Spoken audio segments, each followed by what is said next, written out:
আসসালামু আলাইকুম। আমি আপনাদের সাথে আছি advocate Reshma Monira from legal service. আপনারা যারা একটি লিমিটেড কোম্পানি করে ব্যবসা শুরু করতে চাচ্ছেন, এই ভিডিওটি তাদের জন্য। আমি আপনাদেরকে বলছি কিভাবে আপনারা মাত্র 16,000 টাকা সরকারি ফি দিয়ে একটি লিমিটেড কোম্পানি রেজিস্ট্রেশন করে আপনারা ব্যবসা শুরু করতে পারবেন। অর্থাৎ আপনারা যদি কেউ লিমিটেড কোম্পানি করতে চান, তাহলে আপনাদের অথরাইজ ক্যাপিটাল অর্থাৎ অনুমোদিত মূলধন সেটা সর্বনিম্ন 10 লাখ টাকা করা যায়। আপনারা এই সর্বনিম্ন অনুমোদিত মূলধন 10 লাখ টাকা করে আপনারা একটি লিমিটেড কোম্পানি খুলে আপনারা ব্যবসা করতে পারবেন। সেটা কিভাবে আমি আপনাদের বলছি। আপনারা যদি অনুমোদিত মূলধন 10 লাখ টাকা রাখেন, তাহলে আপনাদের সরকারি ফি আসবে মাত্র 16,000 টাকা।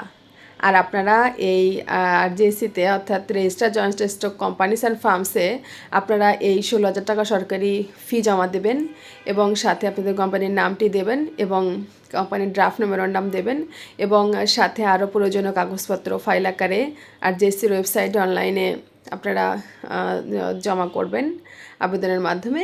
এবং এরপর আপনারা সর্বোচ্চ 7 কার্যদিবসের মধ্যে আপনারা আপনাদের রেজিস্ট্রেশনটি হয়ে যাবে এবং কোম্পানি রেজিস্ট্রেশন হয়ে গেলে আপনারা কোম্পানি ইনকর্পোরেশন সার্টিফিকেট পাবেন, ফর্ম 12 পাবেন এবং মেমোরান্ডামের কপি পাবেন। এটা নিয়ে আপনারা কোম্পানির যেহেতু একটা আর্টিফিশিয়াল পারসন, তাই কোম্পানির নামে আপনারা একটি টিআইএন খুলুন এবং টিআইএন খুলে এবং আপনাদের নিজস্ব ব্যবসার ধরন অনুযায়ী সিটি কর্পোরেশন থেকে আপনারা একটি